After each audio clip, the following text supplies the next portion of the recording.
Novembre 2022 aux Bahamas. Le soleil tape sur l'océan turquoise. Sam Bankman-Fried est là, debout sur le balcon de sa villa à 40 millions de dollars, pieds nus, t-shirt froissé, short trop large. C'est l'image même d'un milliardaire décontracté, l'image qu'il cultive depuis des années. Mais pendant que Sam profite de la brise marine, c'est la panique absolue sur le marché crypto. Partout dans le monde, des utilisateurs essaient de se connecter à leur compte FTX, mais ils n'y arrivent pas, ils n'y arrivent plus. Leurs comptes sont gelés, leurs soldes ont disparu. En l'espace de quelques jours, plus de 8 milliards de dollars se sont évaporés dans la nature. Il s'agissait pour beaucoup des économies de toute une vie. When FTX collapsed, I ended up losing $2.1 million.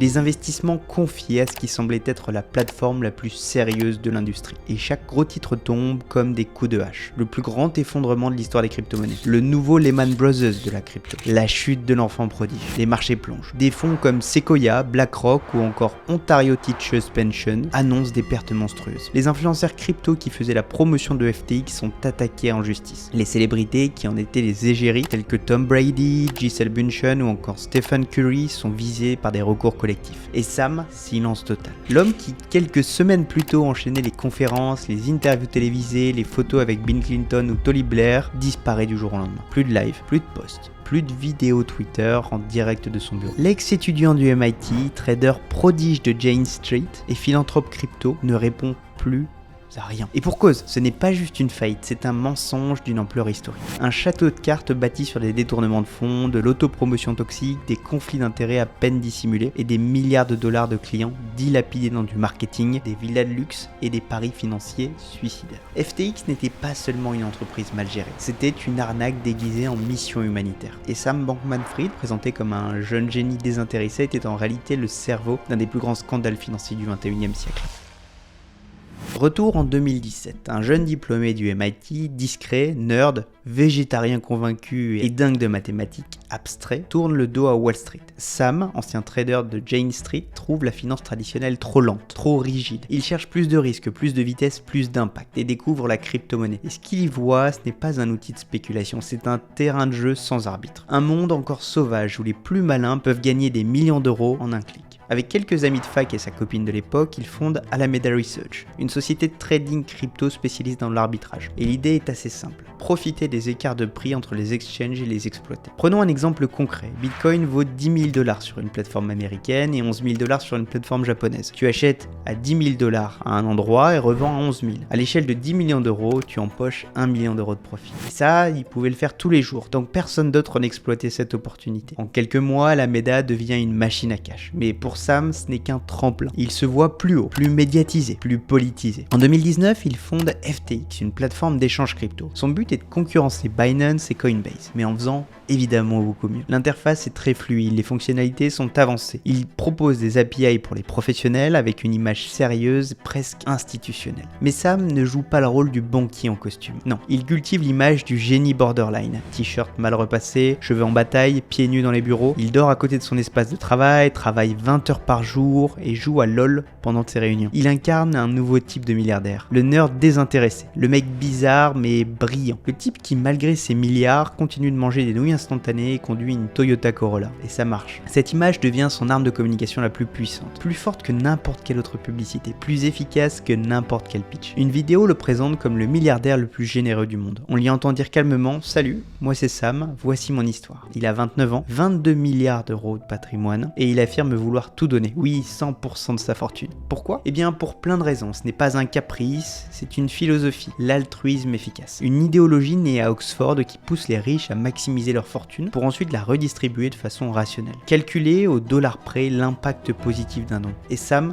s'en fait le porte-drapeau. Imaginons que tu aies 100 $, tu veux sauver un maximum de vies. La vraie question est alors à qui donner pour que chaque dollar fasse le plus de bien. Let's say that you have $100 and you want to figure out what you can do with it to help the world.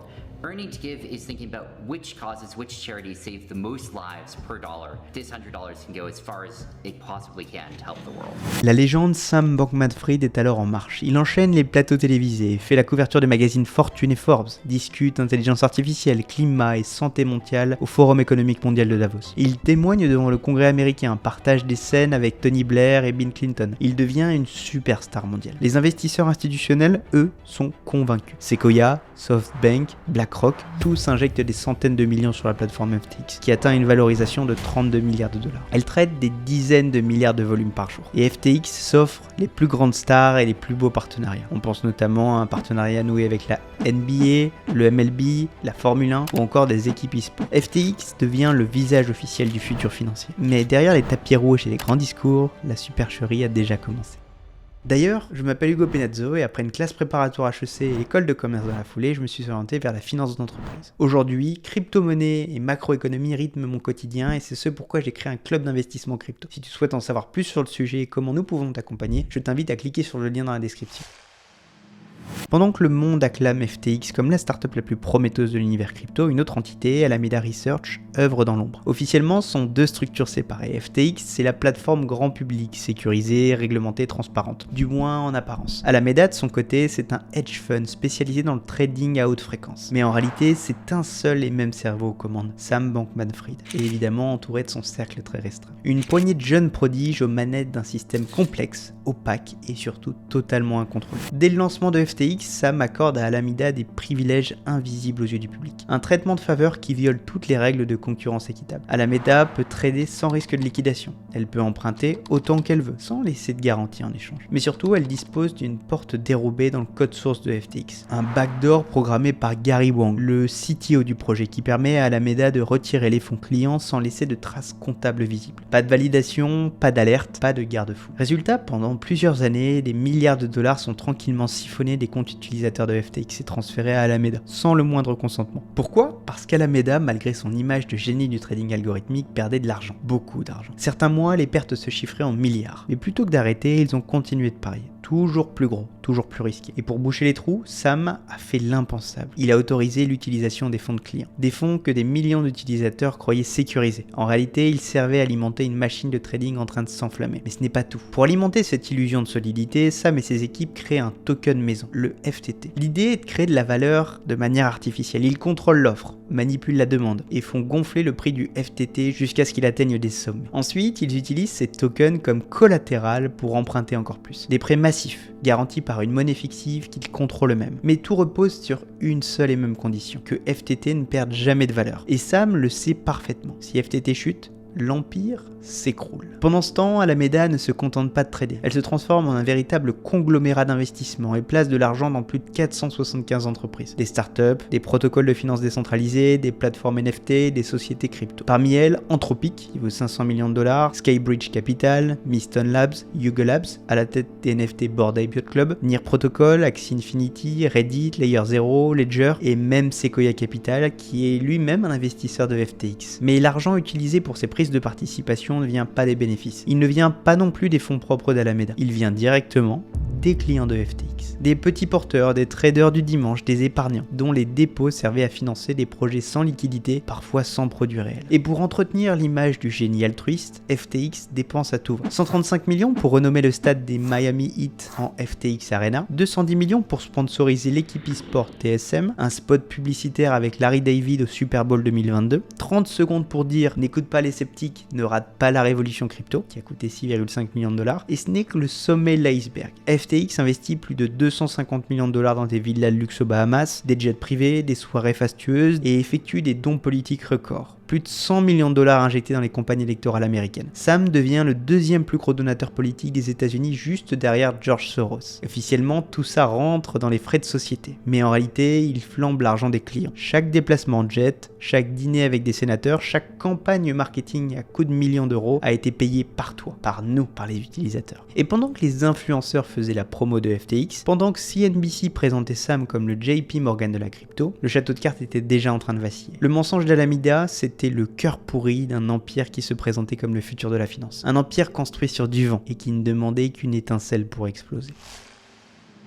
Le 2 novembre 2022, tout bascule. Le média crypto CoinDesk publie un article explosif. Il a mis la main sur un document interne d'Alameda Research. Et ce qu'il contient est un véritable scandale comptable. Le bilan montre que la majorité des actifs d'Alameda n'est pas constituée de dollars, d'Ether ou de Bitcoin, mais de FTT, le token créé de toutes pièces par FTX lui-même. En clair, le hedge fund privé de Sam affiche des milliards d'actifs basés sur sa propre monnaie de Monopoly. Des lignes de code gonflées artificiellement, sans cash réel, sans liquidité réelle. La supercherie est dévoilée au grand jour. Et les premières fissures dans le château de cartes apparaissent. Quelques jours plus tard, le coup de grâce est porté par Changpeng Zhao, le patron de Binance. Il publie le tweet suivant. En raison des récentes révélations, nous allons vendre tous nos FTT. Officiellement, il s'agit d'une décision de gestion de risque. Officieusement, c'est le moment parfait pour achever son principal concurrent. Sam et CZ étaient autrefois partenaires. Binance avait même investi dans FTX à ses débuts. Mais depuis que Sam a voulu jouer au roi du monde en rachetant la part de Binance avec ses tokens FTT, la guerre était déclarée. Et quand CZ voit cette faiblesse structurelle, il assène le coup final. Son tweet fait l'effet d'une bombe, la confiance s'effondre en quelques minutes. Les utilisateurs se ruent pour retirer leurs fonds. Des milliards sortent de la plateforme, c'est la panique générale. FTX tente de rassurer. Tout va bien, les fonds sont en sécurité.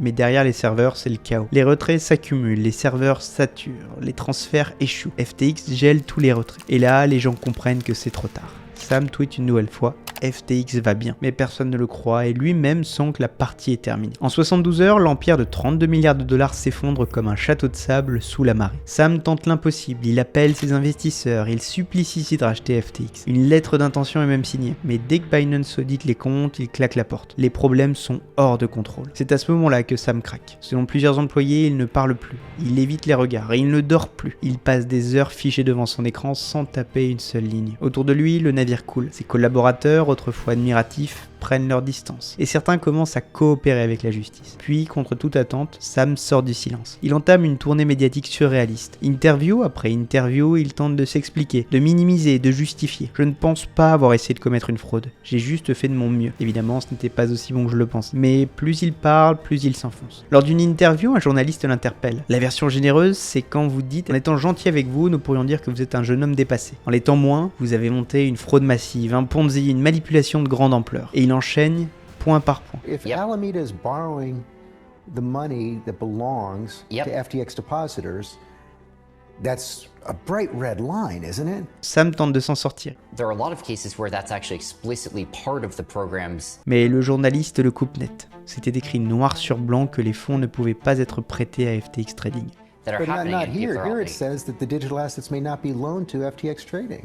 Et là, Sam bafouille. Il ne s'en sort plus. La défense est bancale, confuse, presque grotesque. Sauf que les preuves sont accablantes, les témoignages concordent et les documents internes montrent que Sam a bien validé ses transferts de fonds. En novembre 2022, FTX dépose le bilan. C'est la fin d'une illusion. Une plateforme valorisée à 32 milliards de dollars réduite en cendres. Et quand les enquêteurs ouvrent les livres de compte, le verdict est clair. Moins de 1 milliard de dollars restants pour plus de 10 milliards de dollars de pertes. He's broke. And he's in big trouble. He's in big trouble. Un gouffre, un pillage, et une question qui commence à se poser partout. Était-ce une simple négligence ou une arnaque soigneusement orchestrée ? Un mois après l'effondrement de FTX, le coup près tombe. Sam Bankman-Fried est arrêté aux Bahamas, dans sa villa aux allures de palace. Fini l'image du génie en t-shirt crado qui dort à côté de son bureau. Fini les conférences avec Bill Clinton, les déclarations altruistes et les interviews en mode sauveur du monde. Cette fois, il est menotté, escorté par la police, extradé vers les États-Unis et placé en détention en attendant son procès. Le décor est planté pour ce qui va devenir l'un des plus grands procès financiers du XXIe siècle. Face à lui, le gouvernement américain, des dizaines d'enquêteurs, des milliers de pages de documents et surtout des millions de victimes. Le chef d'accusation principal est la fraude massive. Mais ce n'est que le début. On parle aussi de conspiration, de blanchiment d'argent, de manipulation de données comptables, de détournement de fonds clients à une échelle jamais vue dans l'histoire de la crypto. Le procureur ne mâche pas ses mots. This morning, we unsealed an 8-count indictment charging Samuel Bankman-Fried, FTX's founder, with a series of interrelated fraud schemes that contributed to FTX's collapse. Selon lui, Sam n'a pas commis d'erreur de jeunesse. Il a méthodiquement vidé les comptes de ses utilisateurs pour couvrir les pertes d'Alameda Research, acheter des biens immobiliers aux Bahamas, financer des campagnes politiques et construire une image publique taillée sur mesure. Pendant les audiences, les révélations s'accumulent comme des uppercuts. Des captures d'écran montrent des discussions internes où Sam donne des ordres directs pour contourner les règles. Des emails prouvent qu'il était informé, ligne par ligne, de l'ampleur des pertes financières. D'anciens collaborateurs, donc Caroline Ellison et Gary Wang, témoignent à la barre. Ils décrivent un système sous contrôle absolu de Sam, où chaque décision, chaque manœuvre douteuse passait par lui. Même la soi-disant séparation entre FTX et Alameda, qui était en réalité un écran de fumée. Caroline, l'ex-petite amie et CEO d'Alameda, lâche tout. Elle admet que Sam l'a poussé à manipuler les comptes, à mentir aux investisseurs, à dissimuler l'état réel de l'entreprise. La défense, elle, tente une ligne hasardeuse. Sam serait un jeune homme idéaliste complètement dépassé, un passionné de mathématiques qui a voulu trop bien faire, trop vite. Il ne serait pas un escroc, juste un entrepreneur mal préparé à gérer une machine aussi grosse. Mais face aux preuves, cette version ne tient pas. Tout indique que Sam savait qu'il a menti dissimulé, maquillé ses bilans et surtout qu'il a trahi la confiance de millions de personnes. Le 2 novembre 2023, après plusieurs semaines de procès, le verdict tombe. Il est coupable sur tous les chefs d'accusation. Fraude, détournement de fonds, manipulation de marché, conspiration, violation des lois électorales, le tout orchestré par un petit groupe de proches, avec Sam à sa tête. En mars 2024, la sentence est prononcée. 25 ans de prison ferme. Le garçon de 29 ans, que la presse surnommait le Mark Zuckerberg de la crypto, entre désormais dans l'histoire aux côtés des plus grands fraudeurs financiers de notre époque. Mais l'histoire ne s'arrête pas là, parce que contre toute attente, une partie des clients de FTX va récupérer leur argent. Lorsque FTX dépose le bilan en novembre 2022, l'industrie tout entière est sous le choc. Des millions de clients sont laissés sans réponse. Plus de 8 milliards de dollars semblent évaporer. Et pour la presse, c'est déjà acté, c'est terminé. Plus personne n'imagine de recevoir un centime. You can't even imagine what this did to people that are way less fortunate than you. And how it really destroyed lives. Mais ce que personne n'avait anticipé, c'est que la plus grande catastrophe de l'histoire crypto allait se conclure par un miracle comptable. Car pendant que les projecteurs étaient braqués sur le procès de Sam, une autre équipe travaille dans l'ombre, les liquidateurs judiciaires. Leur mission est de retrouver les actifs de FTX, dispersés dans un enchevêtrement de filiales, de wallets, de participations, de sociétés écrans et de comptes offshore. Et là, coup de théâtre, ils découvrent un véritable trésor numérique, que même les plus optimistes n'auraient pas osé imaginer. Des wallets dormants contenant du Solana, du Bitcoin et d'autres crypto-monnaies majeures qui avaient perdu en valeur au moment de la faillite, mais qui explosent de nouveau en 2023 et 2024 grâce au retour du bull market. Une participation colossale dans la startup d'intelligence artificielle Anthropic qui explose en valorisation. Résultat, 1,3 milliard de dollars récupérés rien que sur ce dossier. Et ce n'est pas tout. Part dans Robinhood, cash retrouvé dans les comptes à Singapour et aux Bahamas, participation dans plus de 475 startups crypto et même des actifs dérivés initialement sous-évalués. Au total, ce sont plus de 14,5 milliards de dollars qui sont récupérés par la procédure de liquidation. Un montant ahurissant. Et surtout, suffisant pour envisager ce que personne ne pensait possible. Rembourser la quasi-totalité des victimes. En février 2025, les premiers virements sont effectués. Et selon les projections, la totalité des paiements devrait être finalisée d'ici l'été 2025. Les chiffres officiels sont historiques. La majorité des utilisateurs de FTX seront remboursés à 100%. Et certains recevront même jusqu'à 118% de leur dépôt initial grâce à la hausse des crypto-monnaies retrouvées et valorisées depuis. Dans le monde de la finance, et encore plus dans celui de la crypto, c'est du jamais vu. Oui, Sam aujourd'hui se trouve au fond d'une cellule. Oui, des centaines de milliers de personnes ont vu leur vie financière exploser en plein vol. Mais contre toute attente, les victimes ne repartiront pas les mains vides. Et cette histoire d'une absurdité presque cinématographique restera à jamais gravée dans l'histoire crypto. Un effondrement aussi brutal qu'un remboursement miraculeux. C'était Hugo Penazzo pour te servir. Si tu souhaites en savoir plus sur comment mon équipe et moi pouvons t'accompagner en crypto, je t'invite à cliquer sur le lien en description. Si la vidéo t'a plu, aime, commente, abonne-toi et surtout n'oublie jamais que c'est nous, la nouvelle bourgeoisie.